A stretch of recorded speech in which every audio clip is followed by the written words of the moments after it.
I know alcoholics that are brilliant. I know alcoholics that never drank in their lives, and they're running the multi-billion-dollar companies right now. Because when we clear everything in the mind and the body and the central nervous system, and we rewire the brain around the alcoholism and addictive behavior, smartest brains in the world. Welcome to the Excellence Project. In today's episode, I have Dr. Robb Kelly, who is an addiction expert. And in this extended conversation, we talk about addiction in all of its forms. We talk about childhood trauma. We talk about early adult and family trauma and how to, more importantly, overcome, how to go from addicted to free. If you don't believe that that's true, listen to this conversation, and I know you're going to be glad that you did. So with no further ado, let's jump into my conversation with Dr. Robb Kelly. Dr. Robb Kelly. Yes, sir. How are you doing? Doing good, man. Great to be here. It's great to have you. And you deal with addicts. You help people overcome their addiction. And to start this, I would like to know, what is your success rate for your career? Hold on, guys. My success rate is around 97%. 97. And we track them people over about 5 to 10 years. 5 to 10 years. And every addiction person that I've talked to ever does not believe that. I know, right? They do not believe, because they run addiction centers and they're like 12% to maybe 20% success rate, 80% relapsing, people going through AA, as great of an organization as it is, relapsing, struggling with that whole thing.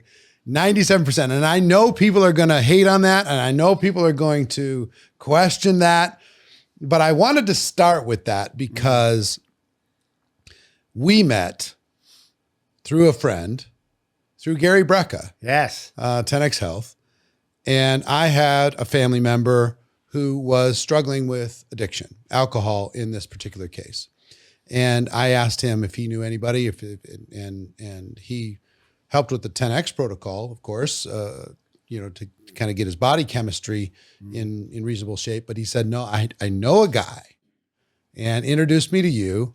And you told me that your confidence was almost unsettling. You were so confident that this is going to be not a problem. We're going to have this addressed very, very quickly. And sure enough, my family member is now fully sober, and was sober within 10 days of the start of working with you, and still had to deal with a bunch of emotional issues, and that process continues like all of us. Yeah. But for that, first of all, I'm super grateful for that result. And secondly, as I said, most people are going to question that 97%. Did you say, how many people did I ask you? It's around 8,000 right now. Around 8,000 Over 30 people. years. Over 30 years, 8,000 people over 30 years, 97%. Yes. So what, Dr. Robb Kelly, is your secret? How is this even possible? Here's the situation with alcohol and drug addicts is we're being taught from 1960s and 70s textbooks. Okay, you have to fully understand the neuroscience behind it. Okay, so if I say that alcohol has 1% to do with alcoholism and the same with drugs. You see, I never had a drinking problem. I had a thinking problem. The alcohol is the end result. It's a symptom. It's like me having chicken pox. And you, Eric, you say to me, you've got chicken pox. I go, you're not a doctor. How do you know? I can see the spots all over you. No. That's a symptom of a viral infection that I have that could kill me as an adult. People don't research alcoholism and addiction as much as we do because there's not a lot of money in it. Everybody wants to give you a drug. Everybody wants to stick you in a treatment center. Why don't we get down to the core beliefs of what alcoholism is in general? Look at the neuroscience. Look at the trauma as a child. Look at the behavioral system now. Look at the beliefs, the core beliefs, the enmeshment from adults. And there is also something that happens when an alcoholic drinks the first beer. There's 3 parts of the brain that differ to anybody else in the world. they're at a default. And over a period of time, different parts of the brain tell me to drink alcohol and not eat food and drink water. That you need to understand that. And many people I'll come across, they don't understand that. They think, hey, if we can just stop the guy from drinking, surely, no, the drinking's not the problem. This and my childhood trauma is the problem. And we get guys who are never thin enough, tall enough, blonde enough, or rich enough, because that's the basis of their core belief as family members. So mindset, body, and family trauma. Family trauma, childhood trauma. And family dysfunction. So you're saying that is the cause of all addiction or most addiction? So alcoholics are born. That means we have the predisposition passed down from generations to generations. Now, it doesn't hit everybody. It might skip a generation or two. My brother and sister, no problems. Me, chronic alcoholic of the hopeless variety. You were? I were, yeah. I was homeless for 14 months. I lost everything, children, wives, cars, business, everything. I was homeless. When was this? This was about 28 years ago. 28 years ago. Yes. So 28, and were you always a drinker?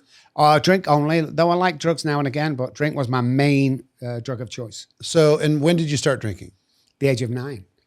You started drinking at 9. So here's what's crazy about alcoholism as well is the alcoholic and the heavy drinker or abusive drinker are two different people completely. One can stop given a sufficient reason. Every alcoholic that I know will tell you the day, maybe the time, but they remember that first drink. Because when alcohol, I'm actually allergic to ethanol in alcohol. A lot of people don't know that, but I'm allergic to that. So when I took that first drink, I was a ticking time bomb. So I have to remember that the alcoholic is born, the drug addict. So if you're allergic to, hold on, if you're allergic to ethanol that's in alcohol, how did that make you feel good versus making you feel terrible? Because the disease is hereditary, as soon as that got in my body, it changed my world completely. The biochemical reaction in my brain changed. My physicality changed when I took that alcohol. And we're talking this much. I just knew, because no alcoholism in my family, they all said, but there was tracing back. Everything, every cell in my body changed. From complete nervous wreck on stage to looking like Chuck Berry. It just gave me confidence. When I ask other people the same age, alcoholics who don't have a problem, so non-alcoholics, when you took your first drink, what happened? Oh my, I spat it out. It was horrible. I hated that stuff. Made me sick. Not me. Not any other alcoholic on the planet. When we take it, the whole world lights up. We found our best friend. We found the liquid that gives us confidence for later with girls, with jobs. It just acts different. My body and my brain act differently to the normal person when I drink alcohol. So I was on a ticking time bomb. So you think this is, your theory is this is hereditary, and when somebody with his hereditary markers takes alcohol, they respond differently. Like I've never responded well to alcohol.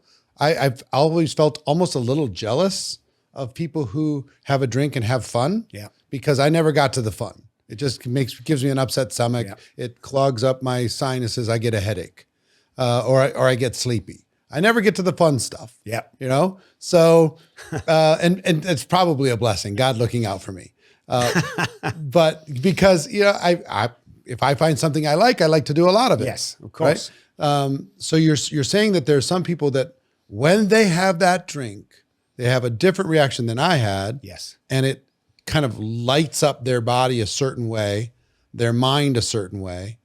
How does this attach to their body and to childhood trauma and to family trauma and those types of things? So where we come from, that the childhood surroundings, so mom or dad will be a drinker. If it's not his grandma or grandpa, he used to be a drinker.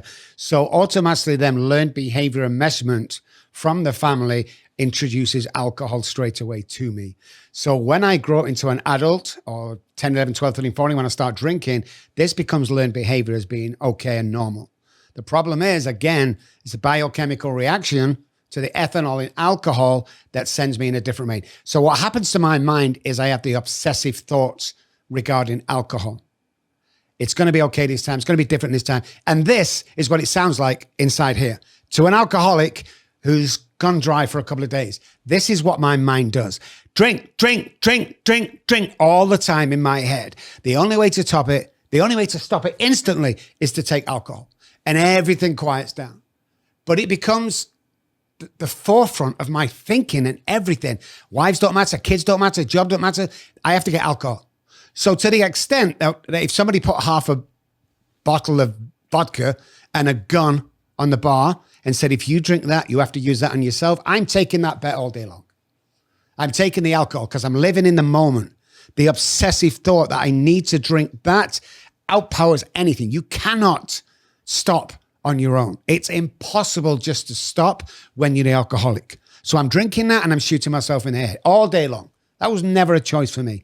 That's how much a grip alcohol, the thinking, the sabotaging, the different brain science and neuroscience around it has me. And this is what's misunderstood. It's the most misunderstood illness in the world. And it's the only self-diagnosed illness in the world. 10 DUIs or WIs do not make you an alcoholic. You have to trace it back at least 3 generations, that there is a difference. It's hereditary. It's passed on through generations. And when not all people take the drink. I know alcoholics that are brilliant. I know alcoholics that never drank in their lives, and they're running the multi-billion-dollar companies right now. Because when we clear everything in the mind and the body and the central nervous system, and we rewire the brain around the alcoholism and addictive behavior, smartest brains in the world. Huh. Yeah. Yeah. So if I take a look at my family, my grandfather on my dad's side was an alcoholic, and my grandmother became a Christian and prayed everybody into Christianity inside of the family. And everybody pretty much, all their kids, my parents and my uncles and aunts, went opposite of alcohol. Yes. So there was no real examples of it growing up in the church and all that. No real examples of it around us that much. And one of my siblings is the one that we're talking about that you treated and worked with, and they didn't really have any examples in our family, and he was too young to have known my grandpa on that side. And funny thing, I knew my grandpa on my dad's side, and I never ever saw what everybody talked about as far as the alcohol problems. I know that it's popped up in different spots around the family on both sides, but never really saw all of that. So whether it was observed behavior or learned behavior, or maybe it was just introduced from a peer, or in school or a friend or something, somehow it gets introduced. And once it gets introduced, if a person has that hereditary marker, because others of my siblings can casually drink, and they can turn it off, it's no problem. They have a happy hour with their friends in the neighborhood, and it's not they can stop, and others can't. Are you saying it's literally genetic? Yes, of course. Some people can stop and some people can't. Yeah, if you're born with the alcoholic gene, if you've seen this in behavior, you take that first drink. This is why it's a disease. It's uncontrollable. We can't just say one day, something, I'm going to stop drinking. Those that do that are not alcoholics. They abuse alcohol. They drink every day.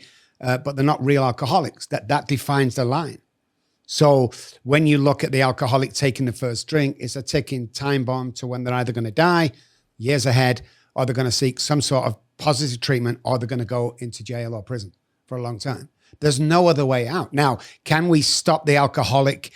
Because we have to go 3 stages of alcoholism. You've got the beginning drinking, the heavy drinking, and if you're an alcoholic, you'll cross over to alcoholism, where you have no choice in taking alcohol. Talk to me about those 3 stages in your personal experience. So again, the age of 9, I just knew that it was really good to drink. So every Friday and Saturday when we're playing in the band, I would drink. It made me feel so confident. But then it creeps up on you. So the next thing I know, I'm drinking Wednesday, Thursday, Friday, Saturday. So that's the kind of casual drinking I'm doing right now. When I start work, and I worked at Abbey Road as a session player, where you're all sorts of night, then it became a daily occurrence. Now, before you know what day it is, everybody knows you're a drunk apart from you. So that becomes a dependent. Can I still stop in them stages? Yes. I Really? can't. Yes. I know thousands of people and alcoholics, alcoholic parents never drank. They were educated at the age of 8 and 9 that we have a problem in the family. So if they never touched it, we're clean. They'll have the addictive personalities. Now, when somebody grows up in an alcoholic house, the behavior around alcohol, if it's heavy, there's always dysfunction. So when there's dysfunction, there's learned behavior for self-sabotage. So you can't drink yourself into becoming an alcoholic. This is why our assessment is so in detail. We're not taking on the guys who are heavy drinkers. We're not taking on the guys that think they're alcoholics, but they don't have any background of it.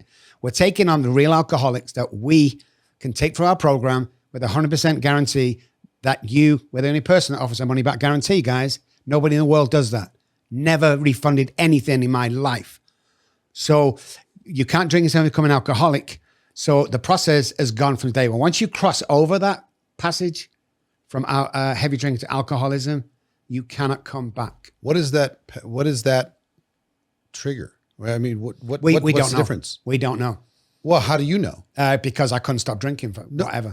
I know, but how can you identify a person who's a heavy drinker versus an alcoholic? Hereditary. Go back. Where's it in the family? Now, we trace it back 3 generations. There's somebody in that generations that was an alcoholic. If you can't trace it back 3 generations, you're probably not an alcoholic. You probably abuse it every day. Yeah. You can't drink yourself to becoming an alcoholic. The only problem we have is when we get to the 2nd or 3rd generation, you start hearing lines like this. Oh, there's no alcoholism, but grandfather liked to drink. Really? It's chronic alcoholic, you find out when you dig deeper in. And that's part of our program, is going back and finding out. And then the question is, when you take the first drink, can you stop? And what does that look like? Well, let's go to the bar. We'll have one drink and then we go home. We don't come back here for 6 months. The alcoholic cannot do that, but the heavy drinker can. So there's always these key indicators that show me what we say the real deal, the guy that's going to die if we don't rewire brains and change everything about him. And what happens is the spiritual connection we have and the rewiring of the brain we do. Are you ready for this, guys? Your DNA changes. It changes ever so slightly, but it changes. And it's this research. Wait. Your DNA changes? Yes. How does your DNA change? You're not the same person when you come in as you do. It changes slightly with the rewiring of the brain, the lack of the alcohol, the behavior. Are you saying your mindset, your conscious, subconscious changes? Yeah, 100%. Not your actual DNA. The actual DNA changes. You can Google this, guys. Really? Yeah. So when we're offering programs like this, where we guarantee everything, you know why. Because you cannot be the same person when you finish as when you started. That doesn't do it. So sticking someone away for 30 days in a treatment center and teaching them about relapse prevention is not going to do the trick. We need to change everything about you.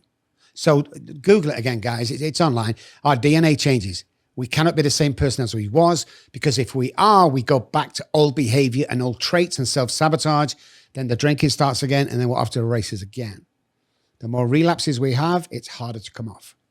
So before I get into the actual process of this, because I find this all fascinating, because it's so much different than what I've heard my entire life, which is I watch people, I don't want to say anything negative about people who are trying to help. Yes.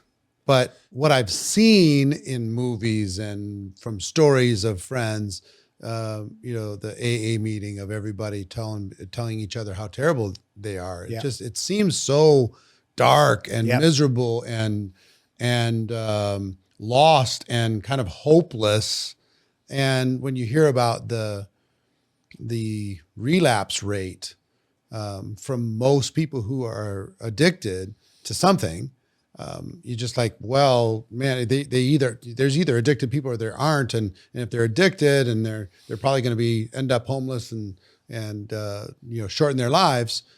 But you're saying that there's science to this, yes, and there's a road out. Yes, 100% road out. Okay, so before we get to the science and the road out, how many different things can a person be an addict to that's similar? I mean, because what I think about in my head is alcohol is one category. Drugs, hard drugs, another category. Soft drugs, marijuana, whatever, those types of things. Some people would argue with me whether that's even a thing. But I'd like to get your opinion on it.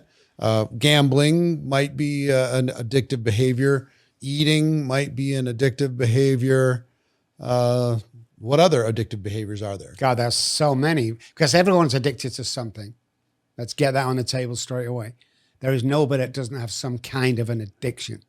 They're addicted to work. They're addicted to family. They're addicted to gym. They're addicted eating to working out. Dieting, all this stuff you can get addicted to. So addiction is not necessarily bad. Some can be good. Some can be very in moderation. But listen, if you're going to the gym at home and you're training, and then you go on vacation with the wife and 5 children, and the first thing you do when you get to the hotel is look where the nearest gym is, you have a problem. Really? You have a problem with that, because then it becomes obsessive. So anything when it tips in, because I love the word obsession because I believe, like, as an entrepreneur, or if somebody wants to be excellent, it requires a level of obsession. Of course. But now you using the word obsession, if it tips into obsession around a particular activity, that might not be healthy. Yeah. Where's the line between a good obsession and an unhealthy obsession? Any obsession that takes you away from normal life, which takes you away from your family, that your kids have to be abandoned while you're in the gym 7 times a week. So you only work and then gym and then work and then gym. So them kids are going to be scarred of abandonment and all sorts of tragic things as they grow up. So again, if you're doing something every day, it can be great. The obsessive mind can be a good tool, but it become a bad tool. And how that happens is the prefrontal cortex, which is our decision maker, guys. It's like it has to come up with a solution as fast as possible to our problem. That's what it does. But the only problem with people who suffer from trauma or addiction or obsessive behavior is the conscious brain and the subconscious. Freud talked about this a lot. What happens with the prefrontal cortex, instead of coming from the conscious or something good in the subconscious, it goes to the bad stuff straight away. And everything we do is from the bad stuff. So then it becomes, I'm not worthy, I'm never strong enough, tall enough, thin enough, or blonde enough. So we have to do this until I am. Like if you were millionaires, billionaires suffer from this all the time. They get the money and realize they're not happy. But they're obsessed with this money. You get $1 million, not enough. Get $5 million, not enough. 100 million, not enough. $1 billion, not enough. They're the obsessive guys. So anything in moderation, where it becomes to friends and family and people around you and love, is good. Anything that steps out of that could be bad. Okay. Man, it's interesting because sometimes when a person's trying to break out and they're trying to change their life, people will, in their family and friends circle, will do a lot to try and stop them from going to a different elevation in their life, including accusing them of being workaholics, accusing them of being obsessed, accusing them of being unbalanced. I'm kind of a believer that balance generally is bullshit when it comes to somebody who wants to be great, right? If we're talking about the Excellence Project here, we're talking about what it takes to do something on an excellent level. So I'm still I'm wrestling with the difference between a healthy excellence and an unhealthy excellence. You know, you just wonder how many of these iconic people that are excellent at something, world-class at something. Yes. Were they unhealthy to get there? Is that part of the price? You think about these musicians and artists and entrepreneurs and business people and athletes. Yeah. Let's go back to the marriages. Let's go back to the personal stuff at home. Yeah. Most of these people I've worked with are divorced at least once because they're obsessive and they want to take themselves to the next level, and they will dress that up as providing for the family. The only thing my daughter wanted when she was a child is love from her daddy. And yet I wanted the best Mercedes to drive her around in. You know, it doesn't work like that. So balance again. If you can be successful over here, but still take care of the family over here, then you're good. But most people don't do that. They get obsessive about this behavior. If you go down the rabbit hole on one area way too much, and other important areas of your life suffer. 100%, it does. So some people go straight into business and their health suffers, or all the way into health and their relationship suffer, or all the way into the relationship and their career suffers. Yeah. Because everybody likes to work under stress these days. Everything's instant. Instant gratification is not enough for everybody. You know, so what they do is they get into this act of leaving it to the last minute. I'm on Facebook, you know. So what happens is, you know, the boss says to the employee, you know, I need that report by Friday. And yeah, I'll get to that. And he's doing whatever, and he's going out and he's having a great time. Now it's Friday morning comes along. And he's like, I've got to have that report in by like 2:00. Oh my. So he spends frantically on the keyboard trying to get this right. He's supposed to be in by 5:00, and he's typing and typing. And he's sweating, he's typing, all the pressure. And then at 5:05, you press send. Then he tells himself, I work well under pressure. Nobody works well under pressure. I want to put that out there, guys. Something internally or externally will break if you think you work under pressure. I only sleep 2 hours a night. That's great. But when you understand how the body repairs itself and how long that takes, come back in 20 years' time with your 2 hours, 3 hours a night. And when you look 80, but you're only really 40, then I'll point out what you're doing wrong. So a lot of people take away from health to go into business, to build empires, but it's all about balance. If you don't get the balance, and most of it, 90% of it comes from that childhood trauma. The gateway drug is childhood trauma. The suffering mentally from any kind of not good enough childhood trauma. The self-sabotage that one does to oneself, childhood trauma. It all comes from behavior from learned. So to emphasize this, we got 1,000 fleas and we put them into a huge mason jar. We'd heard this before in Japan. We stuck 1,000 fleas in and we put holes in the top and we left the cap on for 3 days. Now, fleas can jump 3 or 4 feet. After 3 days, we took the cap off. Not one flea jumped higher than where the cap was, which is interesting.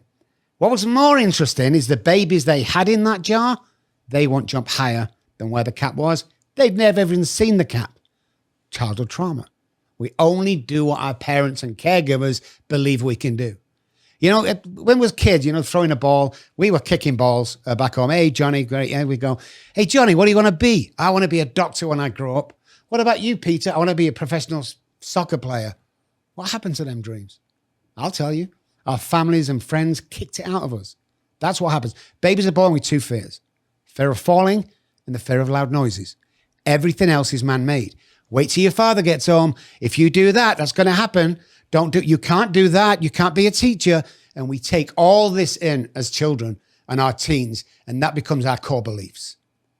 That also pertains to alcoholism and addiction. Everybody was to blame the alcohol. We should ban alcohol. No. If you can drink successfully, if I could, brilliant. I'd love to do it every day.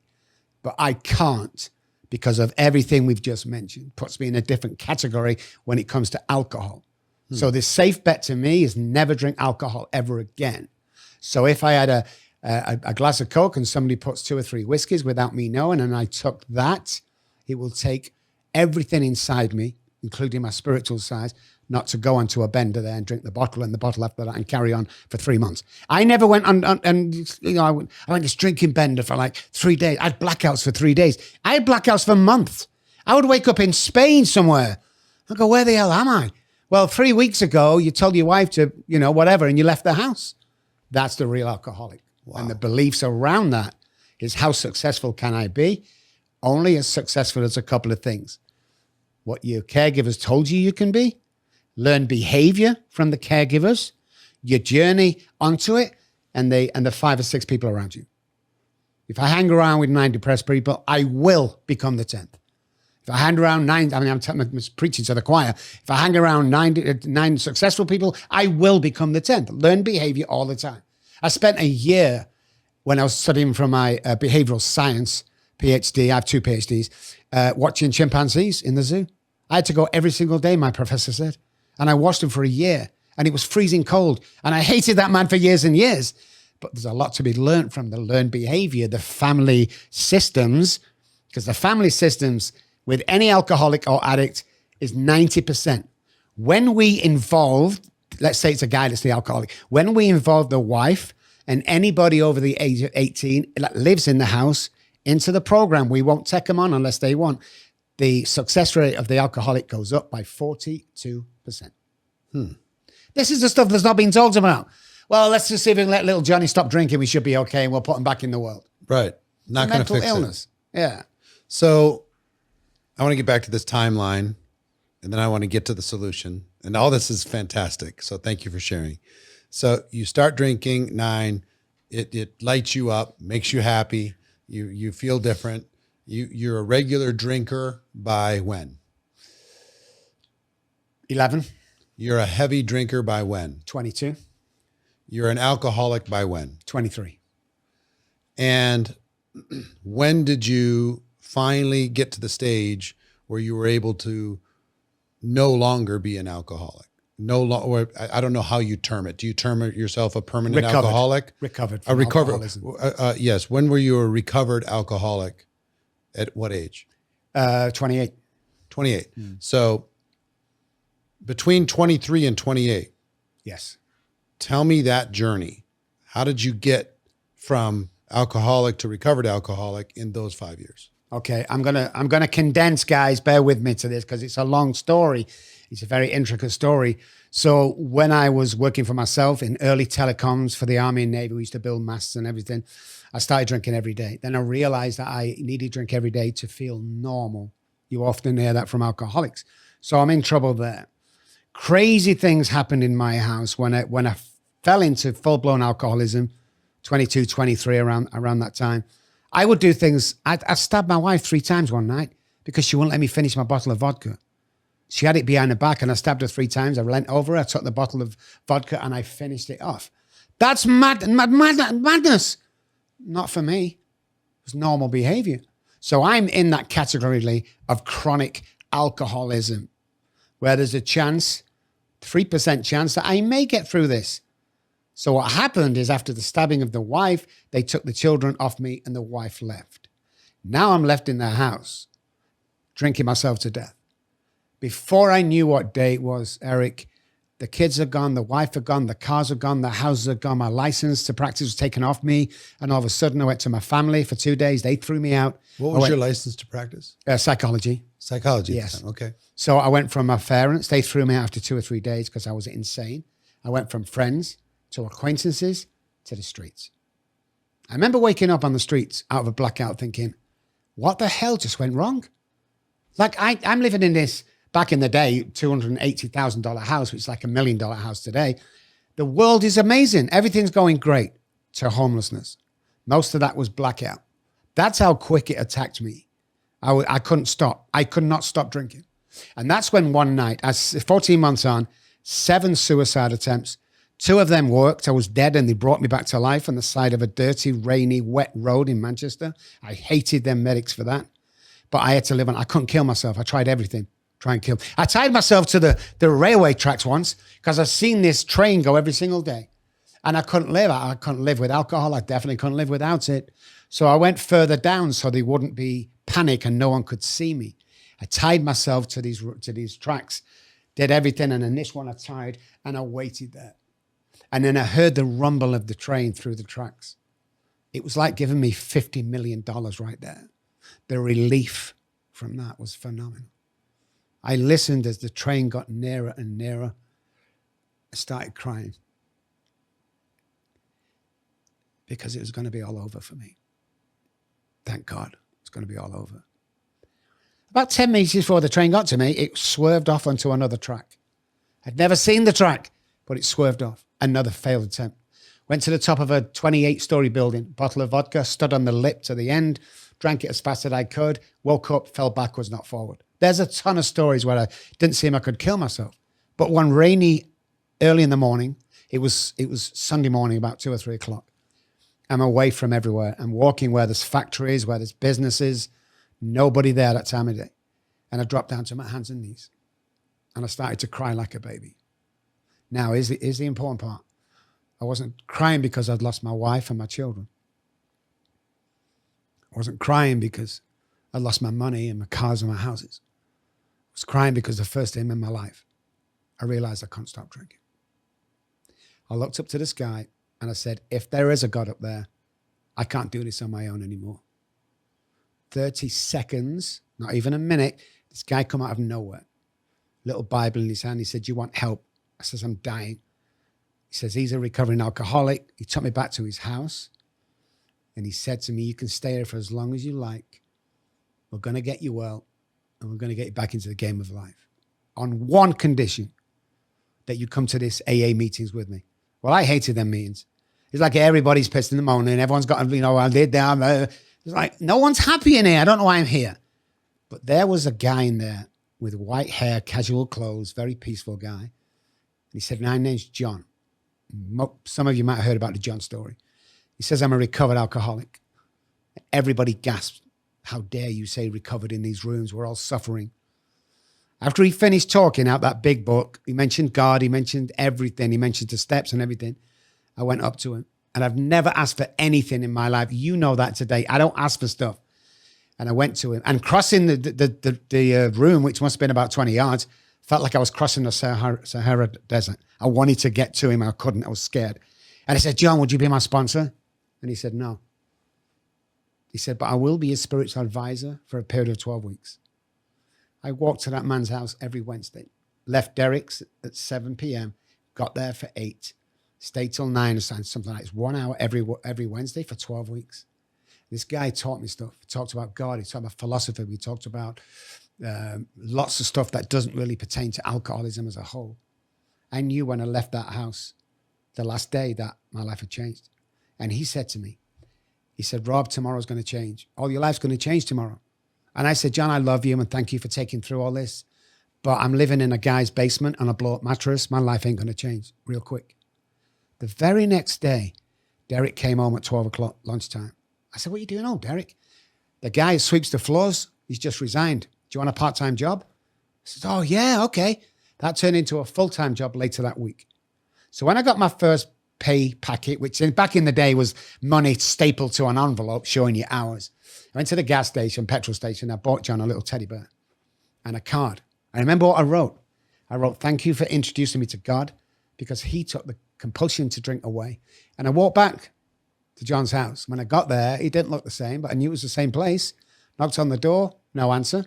Started knocking harder. The woman on the right-hand door came out in her apartment. He says, can I help you? I said, yeah, where's John moved to? And she said, John. I said, yeah, John. He said, well, I've been here 3 months. That has been vacant for the last 3 months. You must have the wrong address. So I let her close the door and I'm just thinking, I got to knock on this side. So I went to the left-hand apartment. I banged on his door. This big guy came to the door. What do you want? I said, can you tell me where John's relocated to? Where's he moved to? He said, John. I'm like, how many times? John, you live next door to you. You must know him. And he said, that apartment has been derelict for 12 months. It doesn't have a floor in it. You can't actually walk in. It's dangerous. So then I go back to the meeting where I met John 3 or 4 months ago. And I said to the chairman, do you remember me? He goes, oh, Rob, I remember you. Yeah. I said, remember John? John. I'm like, what? I said, I was over near the coffee machine speaking to him. And then I went to his house. And he said, Rob, we were kind of laughing because we thought you was praying because you were speaking to yourself over near the coffee machine. Never found that, man. So what do you think that story is? For 15 years, I had an idea, but I would not say. I think it was some kind of spiritual angel that I was always meant to spend the rest of my life helping people. Because that's one thing I said, Eric. 3% of people homeless, 3% in Manchester, Piccadilly Gardens, 3% get off the streets. The rest die on the streets. But I swore to myself, if I ever got off the streets, I would spend the rest of my life going around the world, guaranteeing, unheard of still today, that people can recover from the BS that they're going through and that the family can get well. This is a family disease. And everybody laughed at me. Even when I came over 15 years ago, the medical fraternity almost tried to cease and desist me with my methods. And it come to the end when I have to walk away from my psychology license about 4 years ago because my coaching differed. We shocked people and they didn't like it. So I took on this new ed. They laughed at me, first of all. And then after thousands of people started getting well, they were interested in what you're doing down there. And now they're begging for all the trials and tests. And I say, no, not yet. Because we have something that works. And a lot of it is passion. A lot of it is passion. So you think this was some sort of manifestation that showed up, whether it was real or imaginary, doesn't matter. No. You got the coaching that you needed. It showed up, and you learned some things through this process. Yes. And after this 12 weeks, when you'd started this job, would you consider yourself recovered? Done. Finished. Alcohol problem had gone. Done. I'd recovered from alcoholism that was killing me. Okay. Recovered completely. So, and through these conversations in the process, did you begin to understand the connection between the mind, the body, childhood trauma, Yes. family trauma? Yes. That was in that 12 weeks? In that 12 weeks. Don't forget, I'd already studied at university psychology, so I kind of knew how the brain central nervous system works in the traditional sense, going back 30s, 40s, and 50s with these teachings from Freud and people like that. But when I met this guy and the studying of since, it's a whole new kind of worms that will be opened up. What in addition to that grounding, because I've never had an experience like that, Yeah. you know, growing up in the church, all this stuff, never had, never heard a voice, never, saw an angel, never saw a demon, never saw any of that stuff. I believe that there's things that we don't understand for sure. Yes. But what combination of what you learned in that season that took you to the other side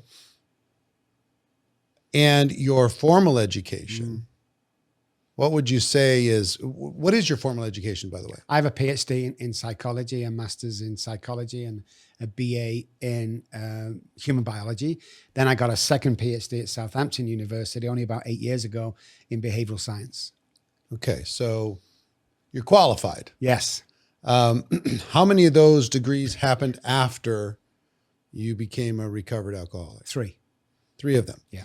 And how many of them assisted you in your processes to be able to help other people? 9%. 9? 9. Yeah. So 91 came from the 12 weeks? Yes. And studies on top of that we've done over 30 years. Yes. But it had nothing to do with the conventional alcoholic journey and what it's supposed to be. We come away and we tried. So you got tested 9% things. from kind of like Education. I would say formal Yes. education, the system, what the system thinks Yeah. about addiction, alcoholism, recovery in general. Yes. Call it recovery from whatever, trauma Yeah. or addiction, et cetera. And 91% from kind of self-education Yes. and guidance from what we'll call a mentor. Yes. So fun, interesting. Yeah. How soon did you begin to help others? And what was that process? The next couple of days, I started to go back to the meetings and I met people, and then people were getting well. Now that's what surprised me. I knew I changed and I knew I had something powerful here, but I didn't know how to execute it and didn't really think that it affects anybody else. I was just glad to the only thing I wanted in the AA meetings, I didn't want my family back or my children back. I just wanted the compulsion to be taken away. That's all I wanted. So when I went back into these meetings with what they call the big book in AA, and I started to teach and practice from this, people were getting well. People going, oh, the compulsion's gone. And other people going, no, I've been coming here 30 years.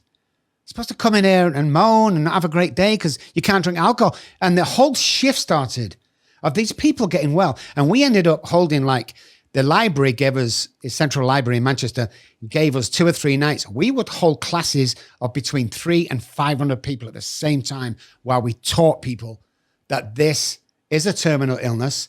There's no cure for alcoholism, but what we have is a reprieve. And people say, well, there's no cure for it. It must be horrible. There's no cure for the common cold. There's no actual cure for food poisoning. But the doctor gave me a few simple steps that I never get food poisoning again. Watch the meat. Don't reheat something when it's already been frozen. All these things. I've never had food poisoning since. It's the same with this journey. You have to find out what's really going on. and not what society wants you to believe, that these people that can't stop drinking, they're a waste of time, they're no good. The companies that produce alcohol are earning billions every single year, especially for the government. You're just no good, you're a waste of time. They used to lock people like me up 60 years ago and throw away the key. It's like, it's about time we started taking attention of this mental health. We call it mental injury because we believe you can fully get over it. So when you hear the terms like once an alcoholic, always an alcoholic, they're talking about, well, we're talking about the traits. It's about the traits that an alcoholic has: self-sabotage, or behavior, cursing people out, sleeping with girls behind your wife's back, all them traits that don't make us a good person. That's when it comes. I don't identify as being an alcoholic today. I used to always do that, and that tag was always on my back. And whenever I relapse, well, he's an alcoholic. What do you think he's going to do? Because they were brainwashing me that I was an alcoholic. They brainwashed me that I would never amount to anything. Well, I came along with that big hammer, and I smashed that shit open. And everybody's like, oh, you can't do that. Says who? Well, you can't. Says who? That's my favorite saying. Says, well, you haven't done a good job of it so far, so let our team take over. Well, I mean, listen, we wouldn't be having this conversation. And if I was listening to this and I did not have a personal experience, I'd be much more skeptical. Yes. Okay. Of magical people arriving out of the blue and whispering in your ear and teaching you magic stuff that when you put it like that, that formal education didn't teach. And, but I have my sibling as an example. Yes. You've told me 8,000 people, and I believe you've got the data to back it up with 97% success rate. And then I have my sibling who is part of that success rate. Yes. That has had tremendous success and is very grateful for the relief of not being under the grip of alcohol at all. So for the skeptics out there, what is the difference between what you do and what the system, quote unquote, says you should do? Everybody wants to concentrate on the alcohol. We'll bring you in for 30 days. If you could just stop drinking, everything's going to be good. And we're going to teach you a few steps of relapse prevention, and you should be good. So the 3 to 5% of treatment centers, now some treatment centers are awesome, and we work with them at the same kind of idea, but a lot of them are churned. Bring little Johnny back in for his third time, paying $30,000 a month. Shame on you for doing that. What is wrong with you? I mean, we have to run a business, but there's a way to run it. There's no other company. And this says it all for me. There's no other company that offers a money-back guarantee if you continue our program. I get the confidence, but I'm just trying, what did you learn from non-traditional sources? What is this process? And I understand that they focus on alcohol and you're focusing on what I would guess is family trauma. Family trauma, neuroscience, behavioral science, and the idea that alcohol is not the problem, you are the problem. The way you think, the way you act from learned behavior is the problem. Alcohol. So you're programming as a child. Rewiring. You're programming as an adult. Yes. Your environment, your experiences, all of these things have contributed to wiring your brain a particular way. Yes. And you have a process that rewires the brain. Rewires the brain and changes. I mean, like, Tony Robbins does this a lot, where he will have like an intervention at one of his events, and he'll try to he succeeds in rewiring their minds quickly, seconds, and changing their story or the meaning of what happened and the dialogue around that, and the story around what happened and did it happen for you or to you, and should you be grateful for the experience or blaming somebody for the experience? All these different things. So you watch that happening. It seems like a magic trick almost. So you must deal with that like almost every day. Every day. Interesting. Every day. And everybody can change and everyone can do that. Unless you've got severe brain damage, rewiring brains can do for anything, all sorts. Again, with oxygen and eating raw foods and all that great stuff that Gary Brecker teaches, all that before Gary Brecker came along, we knew that was all about the trauma, all about behavioral. That here's a typical example I always tell people. Let's say the girl in the dysfunctional family, She sees every night that dad comes home, not all nights, but most nights, he's drunk, gets into a fight, he might hit her mom, and it's all scary. That becomes a pattern. Now, the girl, as a young girl, starts to listen for a few things and get observant.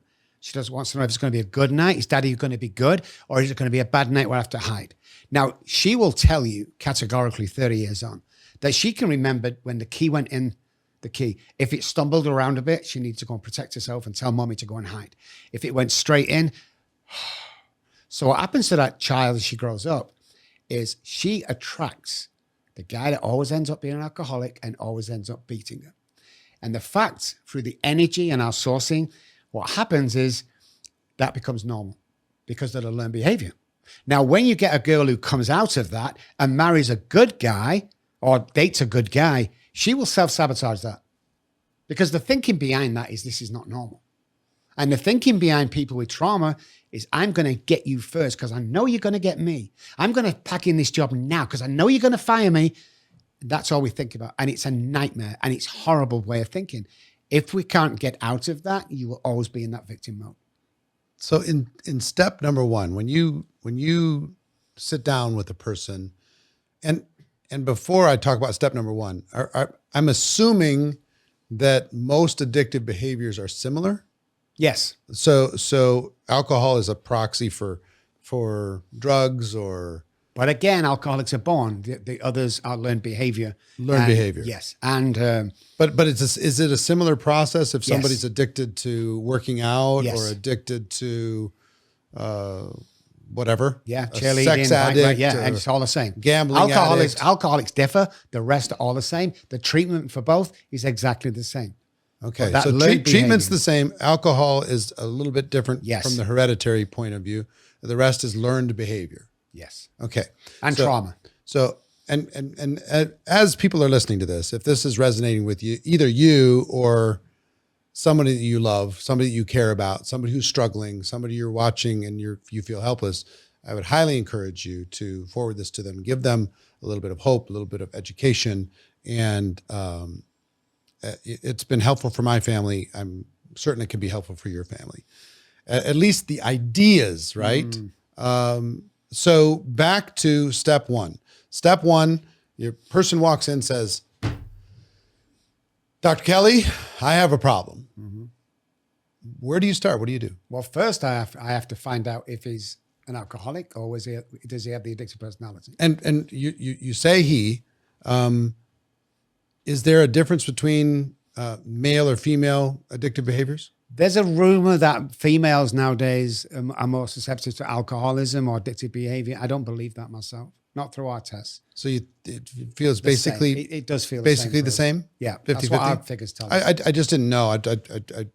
I thought I'd ask. The only reason why, when you trace it back to the 30s, 40s, and 50s, is women were never seen in pubs on their own. So that was never measured if there was a difference there. So it's only you hear stories about muscle relaxers and Quaaludes and stuff like that from back in the day. Yes. Where people were like medicating at home. It's amazing. Freud was on opium. Really? All these great guys. Yeah. They're all on something because you need to get through the day, you know. But I'll tell you a little statistic. 93 to 95% of people who suffer from heroin addict come through my practice, started in the doctor's office. So you can see then the whole like hydrocodone, that type of stuff, pain meds. Pain meds, yeah. All started from there. So are pain meds similar to alcohol when it comes to, some people can take a pain med and say, you know what, that just doesn't, I take it just long enough to get past my injury or whatever, and others get hooked on it. Addictive behavior, childhood trauma, they get hooked on it. So they want more and more. What happens for the doctor's license is they cut them off. Then they go to the streets. And that's what happens. Soccer moms are known for that. It's either wine, baby juice, whatever they call it, mommy's juice, or it's taking pills. Someone gets injured, they take pills. They have the addictive personality. They're usually very successful people. But once they start taking, the whole body's taken over and they need that drug every single day. Is there such a thing as the most dangerous drug in your opinion? For me, the most devastating drug to mankind, well, there's twofold. There's meth, Once you hit meth, you're done. You're done. There's very few people get out of that. And fentanyl. Once you go the fentanyl away, it's very hard to get off. Why? Just because of the explosive effect it has on our brain.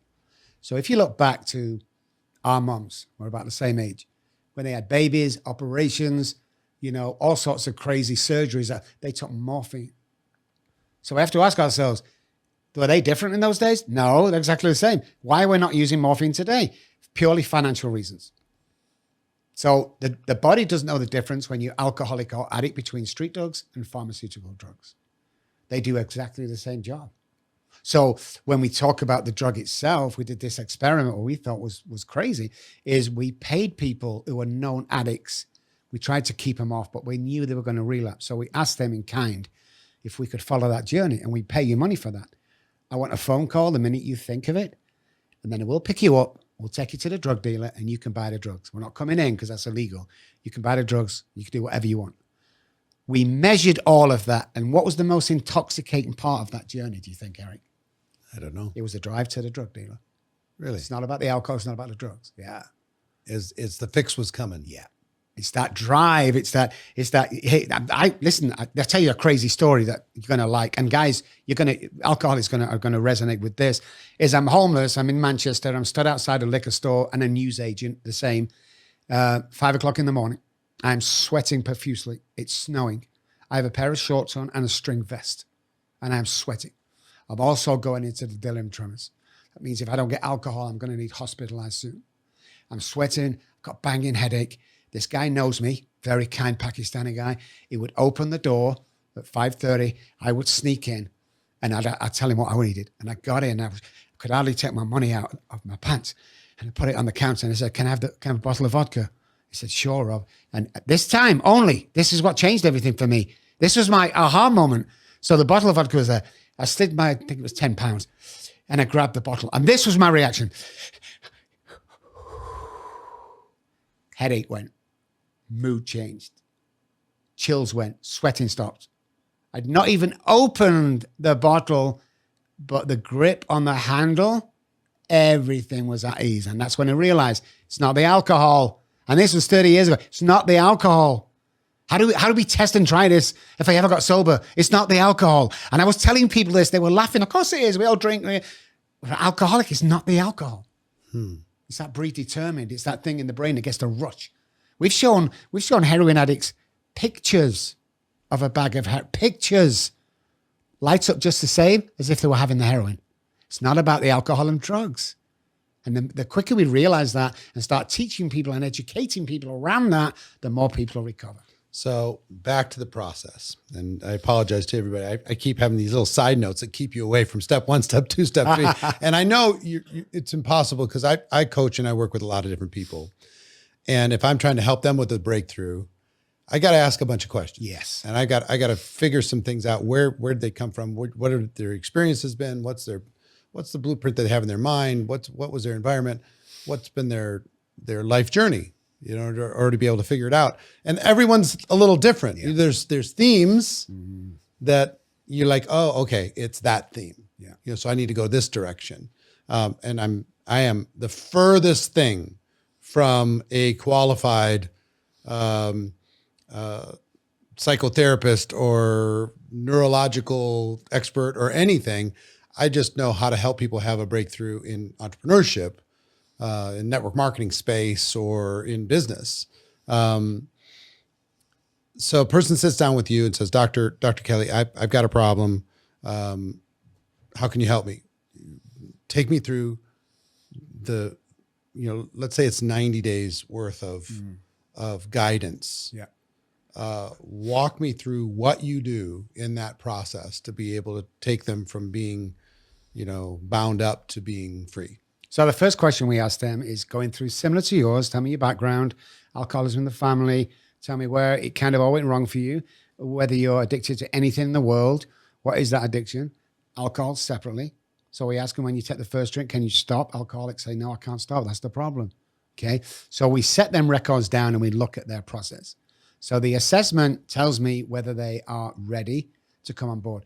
I turned Britney Spears down for $1 million. Dallas, Texas, in Campese's restaurant. I spoke to her meet her at 11 o'clock after her concert. She came in. She wasn't ready. I said, I can't work with you. I went to walk out, and Jamie, her father, stood up, and a bodyguard said, I'll give you $1 million right now. Not ready, Eric. So I know that through that assessment. I can tell an alcoholic, an addict, or a trauma victim, especially in business, a mile away. I can just walk in and go, he's an alcoholic. Have you been able to identify?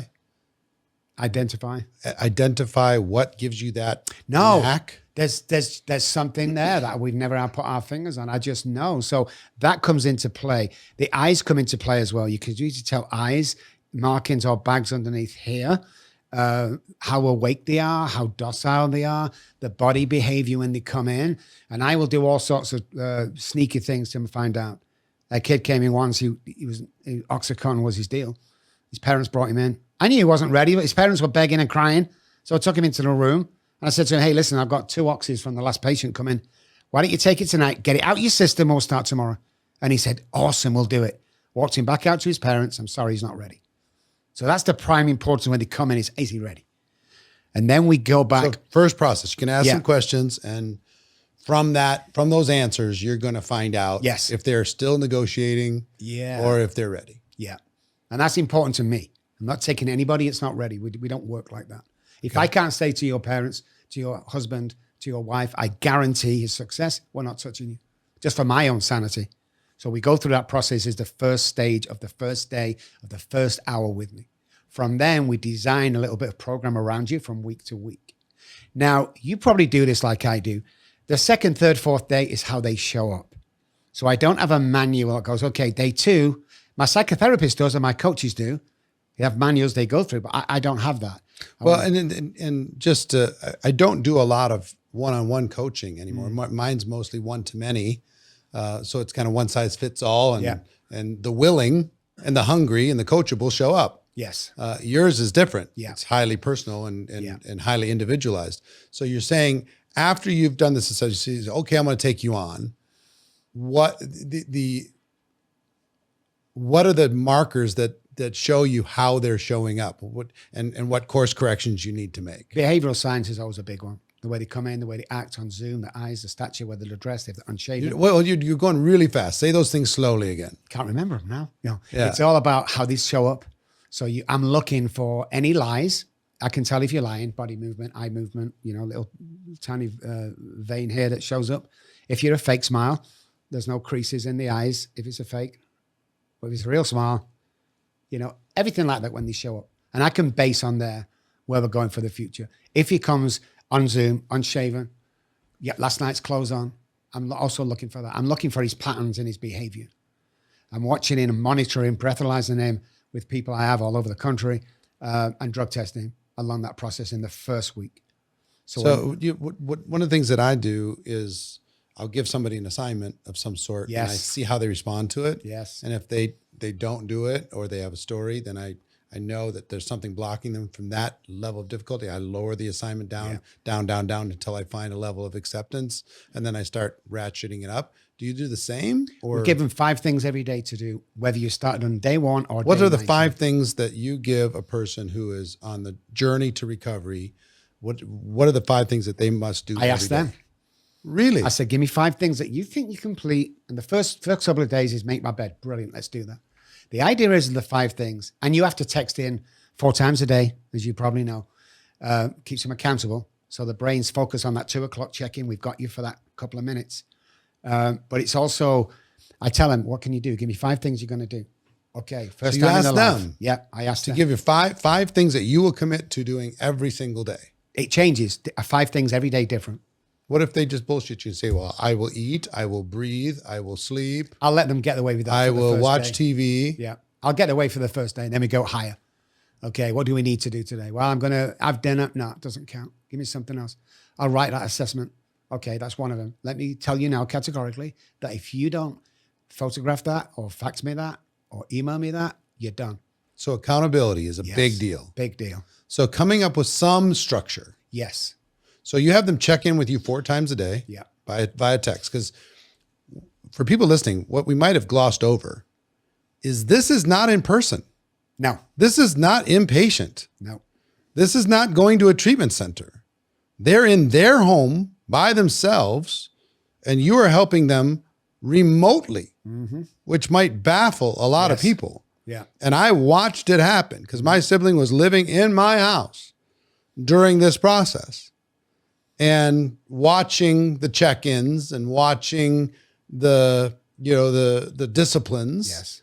And missing them a few times, and then how you responded to that. It was super fascinating. So anyway, for those that think, this has to be an inpatient situation, it doesn't necessarily. And I also have to qualify. We're talking about something here that's, it's not inexpensive. Correct. Your process, it's highly personalized. And the way this process worked for our family is it was 90 days, and every 3 weeks you came to our home for 2 days and worked directly with my sibling for those 90 days and walked them through that process. Plus you were on Zooms with them, plus your psychologist. Yes. That's the right word. Your psychologist was working with them on a weekly basis over the course of that period of time. So this is a 6-figure plus commitment to a family member that our family made. So, if you're wondering, oh, hey, I've got a friend. We had a discussion prior to this conversation, prior to starting recording. How can we scale this? How can you scale this? Is there a way? And we're still working with that. But I do believe, and when I say working with that, we're thinking about it. I do believe that success leaves clues and the process leaves clues. And there's some things I would bet that people can do from listening to this to start to rewire. Do you think that's possible? I'll give you 3 things now that will start rewiring neural pathways. Please go. Get up in the morning. Get up early in the morning. Not early, just get up in the morning. If you get up at 7 o'clock, 8 o'clock, go straight into the bathroom.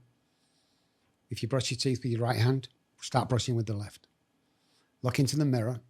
Now we're talking to the subconscious brain. Eye to eye in the mirror and say, I love you 10 times. When you finish that, let's get some oxygen inside you to start the day. Exaggerated breaths to start the day.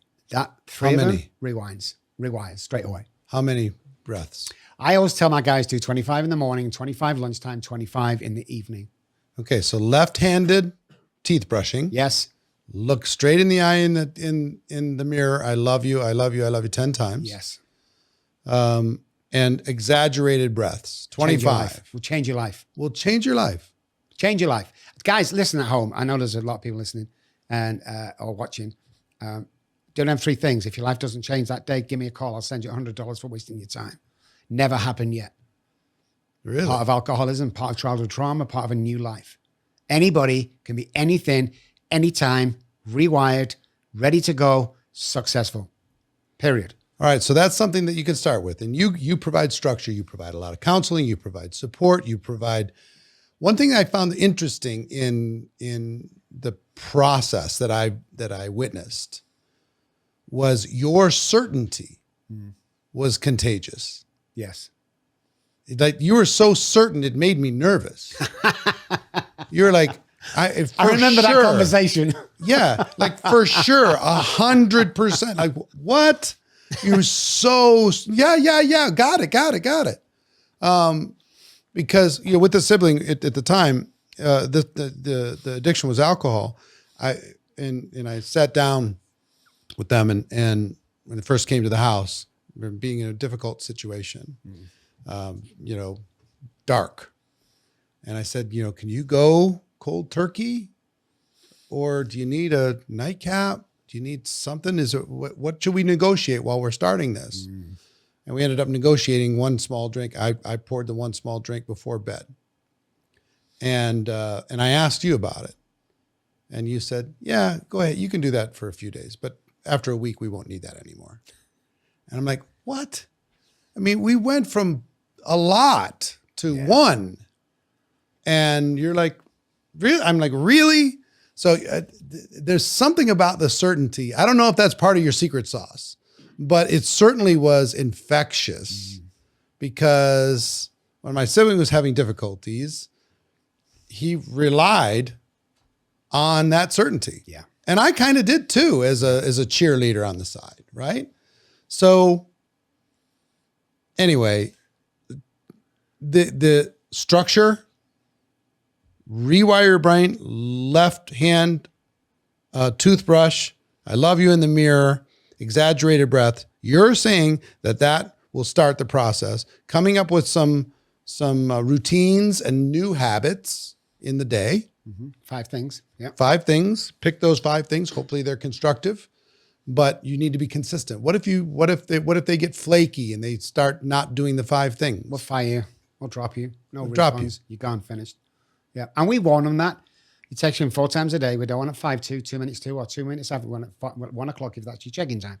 If you miss more than 3 check-ins, if you text in 2 minutes past, you're done. You're gone. I will never work with you ever again. You create kind of rigid accountability. Yes. And consequences. Very high consequences. Yeah. Consequences are your life. Yeah. Kind of. That's it. I don't mind telling parents that if your kid doesn't do this, he's going to die. He will die. And when you find him in the bedroom drinking himself to death and he's finished and he's dead, who do we blame? Well, I would blame the both of you. You for letting that happen and enabling him to do that every night, and him for not getting help. So then it becomes a family illness. Oof. Are we enabling, or are we going to do something about this? Scary. And then we take the family through it. When he comes and he doesn't want to come on board with us, you need to change the locks. You need to throw him out, never speak to him on the phone, and cut him off, because that might just save his life. Because if he doesn't, you're going to find him dead. This is a deadly disease. It'll kill you. I thought I was the exception. So is this a little bit of the scared straight type of a thing? You're trying to shock the family into accountability? Yeah. And I think I can do that, and my staff now can do that with my experience. If you haven't been there, you can't do it. If I get dropped in the middle of Germany somewhere and ask someone who doesn't know the place how to get to Smith Street, well, I've never been, but I think if you go down there, I'm never going to get Smith Street. If I pull over some guy that's been there before, he's going to tell me exactly how to get there. That's a lot of it as well. So I'm straight. I will curse at you. I will threaten you. I will bug your car. I'll have a private detective on you, but you will succeed if you come onto my program. And we've done all of I will literally get on a plane, come over, stick you in the trunk of a car, drive you to the airport. And I've done this. His dad was a police sergeant. With his permission, brought him home and kept him hostage is too strong a word. He can leave anytime he wants. Permission. Yeah, right. Yeah. But that, you need to give somebody belief in themselves. You need to give somebody accountability. Make your bed in the morning. Check. We'll take that for the first week. Can you give somebody belief in themselves? Yes. You can give them belief in themselves. Of course. They have no belief. They have no identity when they come to me, especially ladies. And it's about, let's take a look at you. Let's take a look at who you are, because we never see ourselves. Hold on. Before you go past the especially ladies, what do you mean by especially ladies? They have no identity when they split up from the husband. If the husband's an alcoholic, or they have no identity. Usually it's his shows, his sports, his friends, his bar that he goes to. So when women split, some of their husbands, not everybody, no one will ever marry you again. Nobody wants you because they've alienated. I took my wife hostage for 17 years. I wasn't married for 17 years. It was a hostage situation. So when the woman comes away from that, if she's got any friends or family to go with, she has no idea who she is. Most people don't. If I told you what I see, you'd go, okay. But really subconsciously, you go, no, I don't really see that. Because we don't. We can't be our own yardstick. There was in the Dallas office, there's a guy that came in suicidal first time. He had cuts and everything on him. He couldn't speak. They walked him into my room. An hour later, he walked back out. He was whistling and he was saying bye to everybody, smiling in his face. And the young nurse said to the old nurse, "Did you see what Dr. Robb just did? That is mind-blowing." And the older nurse said, "Yeah. Have you told him that?" "Oh, no. I mean, he already knows." Nobody knows. We have to start telling these people. And that's when we get accountability and find out that we are worth something and we can complete them 5 things and we are accountable. Our mind starts to wander away from the alcohol. Then we start to redirect the brain neural pathways. We start to look at 3 parts in the brain that differ: hypothalamus, basal ganglia, and the amygdala. Differs from any other brain in the world when we're talking about alcoholics. It also differs for drug addicts and any other addict, not to the extent of alcoholics. They're born with them 3 parts of the brain that carry a default setting. Nobody's talking about that because nobody knows about that. There's no money in recovery per se. There really isn't. People want to charge you, stick you in treatment centers, put you on highly expensive drugs. You can't treat drug addiction with a drug, guys. I'm sorry. You just can't do it. Suboxone is harder to get off than heroin. Nobody sees that, though. Nobody's talking about that. I get depressed. What do? I go to the doctor. Doctor, I'm so depressed. I don't know what to do. Let me give you an SSR. Your serotonin's low. Take these for the rest of your life. You should be good. What's an SSR? It's a slow release serotonin. Okay. So serotonin is low in my body, communication, sunlight. So I'm depressed. So I get these meds. I take them. A couple of weeks. I'm back to normal, kind of. Okay, guys. Why isn't nobody asking the question why my serotonin is low in the first place? But was structured. Everything the doctor said is gospel. Everything he said. No. That's not true. I mean, if you take psychiatric meds, depression meds, great. Keep taking them. What we're doing is we're providing, like we talked before, you're coming off drugs. You don't take any medication anymore. That's the key. Right. So talk to me about, when does the discussion and the journey of healing childhood traumas or family traumas come into the process? So the first week I do everything we just talked about. The second week is when we start. So we want to go back to your childhood. We want to find exactly what happened, the first memory you had, what your environment was like. Was you scared? Did you go hungry? Was it an abusive relationship? Was mom and dad alcoholic? We want to find out exactly what was wrong there. And what percentage of people have trauma? 100%, Eric. 100%. Everyone's got trauma. Even if they had an idyllic childhood, and they look back and they feel like they've constructively learned from their experiences, it's still there? Still there. 100%. Now, we have to define 100%. Trauma. 100%. Now, do you think that's true for addicts and non-addicts? Yes, I do. Everybody's got some trauma. Yes. Everybody's got some quote unquote baggage. 100%. Some people cope with it better than others. Yes. Some people need some addictive behavior in order to be able to mask it or mask the feeling around it. Correct. Okay. And if I'm improperly stating any of this stuff, please correct me. That's good. So give me some examples of family or childhood traumas. How many times, Robert, have I told you can't go to college like your brother? You're not clever enough. How many times have I told you can't play football for a living? He's stupid. Get down off there, you idiot. Come on, get down. To the certain extent of alcoholics and my brother, who's not. We're both stood on the kitchen table because alcoholics hear things different because they're always on that high wire. They're always waiting for the next thing to happen. They're scared. They're terrified. They're living in fear. Me and my brother are stood on the kitchen table playing around. My mother walks in and she said, "Hey, get down off that table before your father sees you." My brother jumps down and I freeze. What have I heard?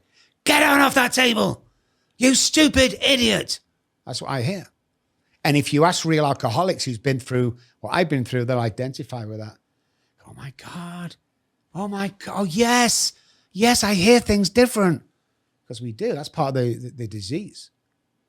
So we need to go back with clearing our stuff, find out who they are, what they are, all sorts of embarrassed situations. And then we have to identify the trauma. So it's like a ball of wool, different colored wool in a ball. Pink, red, blue, everything you have scrambled up in a ball. That's all the trauma when people come to us. What we do is we pick the blue one out because the blue one is love, for instance. And we roll it up and we stick it on a piece of card. Because when somebody pulls it out, they don't know the difference between love, kindness, violence, hate. Because of the childhood trauma, we need to pick them out one at a time and show you what love is, show you what hate looks like, show you how you've gone through your life with no confidence, show them why you're stuck in a dead-end job, show you why you date the wrong people, why you're promiscuous. Let's show you where it came from, because it all goes back to the childhood trauma. So I didn't want to go to college. We come from the trailer park almost. It's called a council estate, like the projects over here. Nobody's been to college in my era, ever in the family. Nobody has. I had to break that trait. Because I was supposed to grow up, my dad, get a job digging roads for the gas company, have a couple of children, go to the bar every Friday night and live in a project or trailer. That was my life. That's what I was supposed to do. But this disease changed all that. Sent me down a different path, which later sent me down this path where I believe I can do anything I want to do. I mean, look. Had you not become an alcoholic, then what would have happened in your life? Well, we don't know, but I would have probably followed the norm. Huh. I know. That's a great question, but no one's ever asked me that. Thousands of these have done, but yeah. But I knew I didn't belong on that council estate. Yeah. I knew somewhere, Meant for more. Yeah, even when I was on the streets, Eric. But it took becoming an alcoholic to get out. Yes. Interesting. Because I was estranged. So you can be grateful. Yes. For that, all that drama and trauma. Yeah. So are you saying you unspooled that ball? Yes. Until every single color identified with a feeling or a trauma or behavior trait is rolled up in a ball and stuck to the card. Then we go, that's fear, that's love, that's hate, that's abandonment, that's shame, that's guilt. And we go through every one of those feelings and identify them. And then we tell them why this ball has kept you in a prison for all of your life up to now. It's like a prison of the mind, like a bondage situation in the mind that you need to get out, but you can't. There's always one person in your family or immediate friends that do not want you to succeed. The quicker we find out who that is, the better chance of success. Why is nobody talking about that? Because they don't know. So it's stuff that makes us different. So yeah, we pull it apart. We find out that, hey, listen, I went to a guy in Dallas. His house was $10 million. Unbelievable lifestyle. 17-year-old child I went to see. Great guy. In school, didn't think anything of him. No confidence, embarrassed, scared to do anything. And we found out. So mom and dad's awesome. How long do you spend with your dad? Because I knew what he did for a living. He was away most of the time. On Sunday between 3 and 5, he's going to see dad. I said, that's it? Oh, that's my time to see dad because he's very busy. What about mom? Oh, mom takes them medications of the doctor, so I kind of see her Saturday morning if I'm lucky. Childhood abandonment. Anything less than nurturing as a child is child abuse, in our opinion. Because everything our caregivers tell us, we believe. And what does nurturing look like? Nurturing looks like loving, kindness, educating, carrying, breaking the past. If your parents were violent, change that dialogue, change that around them. Make them feel wanted, spend time with them. Loving family, have breakfast together, have dinner together as a family, go for walks, do things as a unit. Instead of these days, everybody's on an iPhone. You got kids in the same room texting each other. Goodness, that's a whole new episode what that mess is going to look like in 10 years' time. But yeah, just that love. See, I always tried to build wealth from a family because I wanted them to feel good driving in a brand new Mercedes. I wanted to feel good coming from that, having the nice clothes, But when I got reunited with my daughter 4 years ago, after 20 odd years, almost 30 years, she messaged me on Facebook. God bless Facebook. And after long conversations, I said, where did I go wrong, And she said, sorry. She said to me, I didn't care for the Mercedes. I didn't care for all the clothes. I didn't care for all the trips I went on. I just wanted your time, Dad. Because it's stupid addiction. It stole my childhood. And that's when I realized I got to start out there bold and big and brash and just let everyone know what's going on here. Because this tears people apart. It tore me and my daughter apart. So were you ever able to fix that? 4 years ago, she texted me in the middle of the night. Said, Dad, I've just seen you on British TV. I don't believe what mum and my sister tells me. Can you come over? I need to tell you something. I need to show you something, she said. So we took the next red eye over. I stood outside her house and I was shaking like a leaf. I was shaking because I was a shit father. And all memories came back, Eric, like you was never there for his first bike ride. You was never there to see her first boyfriend. You was never there to protect her. And she opened the door unexpected. I wasn't ready for her to open the door. And I got my current wife with me. I just wasn't ready. And we hugged each other and we cried. And then she said, I've got something to show you. And she went into a living room. I thought she was going to show me a new telly or something. And then she handed me my 3-month-old granddaughter. Right there, I knew I was doing something good.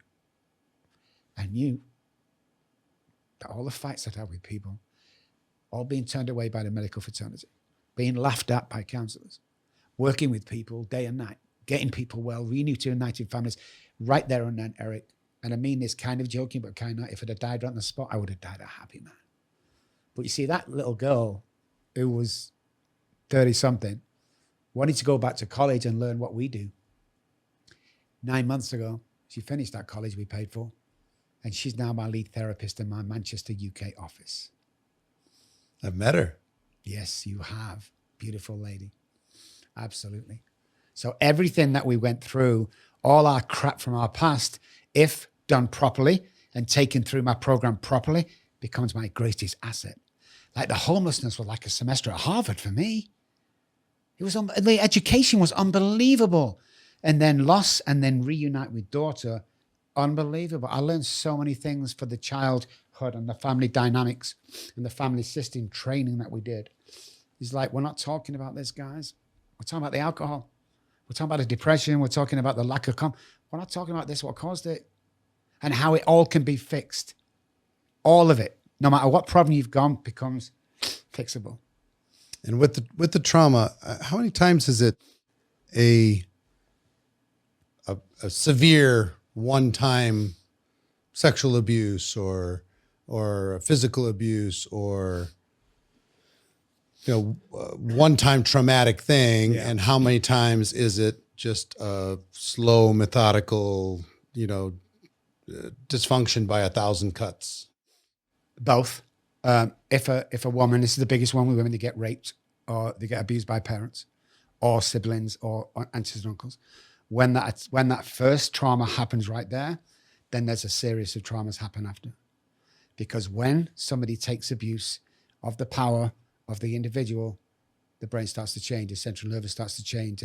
You go into depression and you will repeat that act in certain ways. You won't date 10 boys in the same week or something. You will self-sabotage. And because of that molestation, you now become not worthy. Because back there, people took power off you and you wasn't worth nothing. They left and abandoned you after the assault. Nobody believed you or you couldn't tell anybody. So that they become acting as we go through life. So one big trauma takes on loads of big traumas. So there's a saying in the counseling world that there's big traumas and there's little traumas. No such thing. The damage we found with children when something severe like that happens is lifelong. Or a comment on the schoolyard. Oh, look at Fatso over there. Yeah. My dad jokingly used to get my sister on the floor and he used to play with her and he'd say, go on, you fat mess. Go on, you fat mess. My sister, who's now 2 years younger than me, has fought her weight for years. And she's never got to her weight. She's always been overweight because of that comment. Wow. And it took me months to get to that. It was just research. jokey. It was joking. So when people say to you, oh, hey, Jimmy, that looks crap on you. Don't listen to that, guys, because that can affect you. Don't let anybody outside you put you down. Because even though they're laughing, the subliminal message is that looks crap on you. What are you wearing that for? Can you not afford something better? So my golden rule is I don't allow anyone to abuse me, talk down to me. My dad didn't talk down to me like that, so you're not going to. I protect myself in the sunlight of the spirit, and I know my worth today. Say that again. I protect myself in the sunlight of the spirit, and I know my worth today. Everybody that's been my program gets to the place I am. Because again, we can never see our own worth. I heard this word several years ago called genshai. And the meaning of the word is to never act in a way that makes another person feel small. Yes. And the first person you need to think about is yourself. Yes. Not to talk to yourself in a way. I'm so stupid. Yes. I'm so dumb. I'm so clumsy. I'm, no good. Yeah. We tend to repeat these words as we think we're being modest and self-deprecating. And I found that self-deprecating can become self-destructive real fast. It doesn't take very many times of saying that to yourself before you start to believe it. And you can be in silly situations, drop a pen. Oh, what an idiot I am. Don't do that. Mindset is unbelievable. I met Arnold Schwarzenegger back in the 70s, late 70s, doing his underground movie, Pumping Iron. He was nobody. And we're talking in a hotel room, in his bedroom. And I said, the bodybuilding's great. You look amazing. I was a bodybuilder. You look fantastic. But when all this goes, what happens? What are you going to do then? There's no money in bodybuilding. Wasn't back then. There is now a little bit. He says, I've got 3 things I'm going to do. I said, okay, sit down, because I'm intrigued. Because, you know, he said, first of all, I'm going to become the highest paid actor in the world. Well, I nearly fell off my chair because the guy was more broken English back then than he is today. And I said, okay, that's good. Don't think it's going to happen, Arnold, but it's good. What's your second one? I will become a governor of a state, preferably California. I thought you had to be born in America to become a governor. I said, okay, yeah. What's your third one? And he said, I will marry into the Kennedy family. Check, check, and check. It was then I realized the power of the mind. Crazy, or at least since then, right? Yeah. Watching all of that happen. Well, we're going to put how to contact you and your organization. What's your company called? Robb Kelly Recovery Group. Robb Kelly Recovery Group. We'll put that into the description underneath this. But what I'd like you to do is, as we kind of close this out, and my hope for having this conversation is that people would feel hope themselves, that they would feel that there is a path, that they would feel that there is a way. And if they can financially, and the reason why it's financially a higher priced thing is because there's only so much resource. I haven't figured out how to replicate you yet. Yeah. So there's only so many hours in the day in order to be able to serve. We haven't figured out how to do it in a group setting other than conversations like this to offer some little tips for people. And I hope people are mindful of those as they leave this conversation. But I want you to finish by looking at me as a stand-in for every addict in the world. And I want you to give me whatever message you have to give me. I'm an addict. I'm struggling. I feel hopeless. I feel worthless. I feel out of control. What do you have to say to me? First of all, it's not about the drugs and alcohol or the trauma to begin with. It's about you don't see your worth. You don't see how other people see you. You think you might be good in areas, but you're too embarrassed to try. You think one day you'll be a manager of that company you always wanted to be because you don't see yourself. What I see is a powerful, powerful guy. A guy that's capable of doing anything given the opportunity. And for you not to do that is very selfish because the world is waiting for you and your message to change 1 million people's lives over the next year or so. Because people are intimidated by you. You think you can't do anything? Look around. Look at you as a person. When you walk into a room, people know you're there. I bet you used to walk into a room and go, wonder if anybody likes me in here. You know what you do today? You kick that door wide open and go, who do I like in here today? That's how people see you. And all this trauma and all this stuff that's holding you back, all the baggage holding you back, we're going to get rid of. We're going to find your identity. We're going to find the reason that you were put on this earth. And we're going to prosper and we're going to help people. And I guarantee that this will happen. I guarantee it'll happen. And if it doesn't happen for whatever reason, never happened yet, because you're no different to anybody else. Do A and B and C will follow. You're no different to anybody else. And you can achieve anything. So what I want you to think about is a basketball court. Let's jump on quantum physics for a second. I want you to realize that you can be 12 places at the same time on that court. Quantum physics tells us nothing's solid. I want you to imagine yourself on that court. You see all 12 places? Oh yeah, I see it. Where do you want to be? Well, I want to be over near the goal. I get the ball, I bang it in the net, I'm a hero of the game. I'm a hero, Dr. Robb. Okay, can you visualize it? Yeah. How do we get there, Dr. Robb? You walk over and you take that position. You don't beg for it. You don't crawl for it. You visioned it. You walk over and you take that position and stand up for who you really are, not what others are telling you you are. Because everybody has $1 million mind. Stop hanging around 10-cent minds. Dr. Robb Kelly, I want to thank you for your time. I know a lot of people are going to get value from this. And for that gift, I'm just grateful. Thank you so much. I appreciate you. Thank you. So I hope you enjoyed my conversation with Dr. Robb Kelly. If you know someone who is struggling with addiction, struggling with family or childhood trauma, is really hoping to rewire and change their life, please do me a favor and share this podcast with them. I think they'll thank you for it. Hopefully it'll be the lifeline that they're looking for to take a step on their road to recovery. And as always, please subscribe so you can hear more conversations on the Excellence Project. Thank you, everybody, and we'll see you next time.